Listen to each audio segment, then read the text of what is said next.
Nos frères et sœurs, chers amis, chers paroissiens, ça me fait plaisir de vous parler ce matin, en ce jour de Pâques. J'ai choisi d'être à côté du cierge pascal parce que c'est lui qui est important. C'est lui qui, dans notre liturgie, signifie la lumière du monde, le Christ ressuscité. C'est lui qui nous parle à travers cette petite flamme qui luit.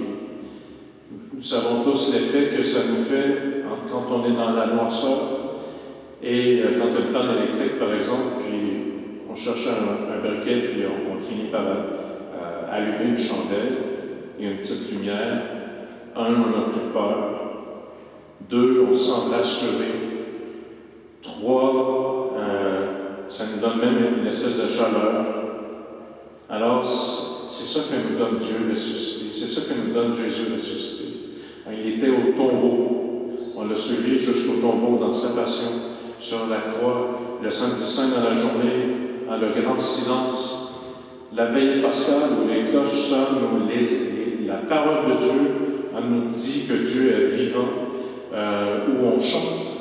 Et ce matin, en ce dimanche de Pâques, eh bien, on a, que vous venez d'entendre, la messe qui est terminée tout à l'heure, il y a Marie-Madeleine qui s'en va au tombeau et qui découvre que la pierre est enlevée et que quelqu'un a pris le corps de son maître, du Seigneur.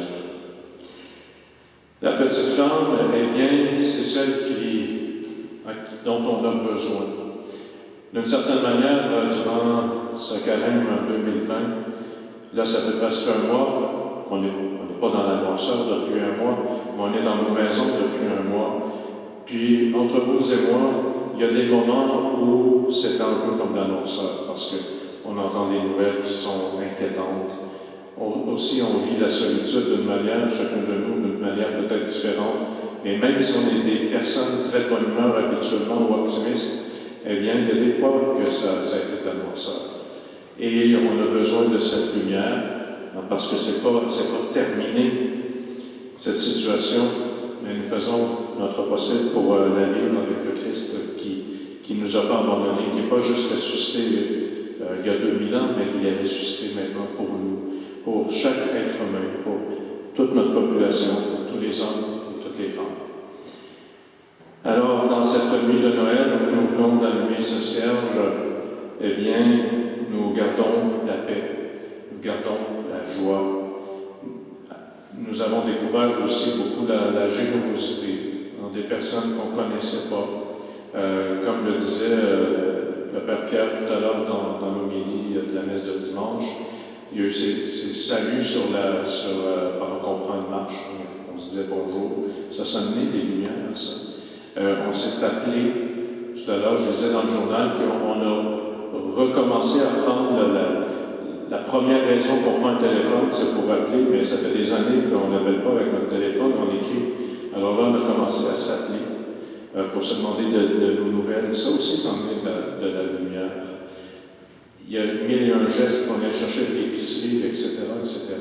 On vit vraiment comme des ressuscités, c'est-à-dire comment on vit comme un ressuscité, c'est de servir, comme ce beau chant qu'on a eu aussi au Jeudi Saint, comme lui.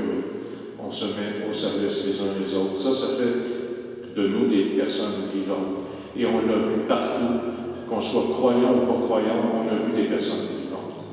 Alors, frères et sœurs, eh bien, nous nous réjouissons, le Christ est ressuscité. Demain, c'est un autre jour, mais il est avec nous. Dans combien de temps ça va durer cette affaire-là, on ne sait pas. Mais il est avec nous. On n'est pas seul dans nos appartements. On peut prier, on prend la parole de Dieu. On allume un petit cierge le soir, on peut faire notre chapelet, on peut appeler quelqu'un, prier ensemble même sur Internet, souper ensemble, on dîner ensemble avec notre famille en faisant le Zoom, etc. Donc, on va rester des ressuscités, on va avoir confiance, on va avoir de l'espérance. Et que Dieu, qui est la lumière du monde, fasse descendre sur nous son amour, sa bénédiction. Amen. Joyeuse Pâques.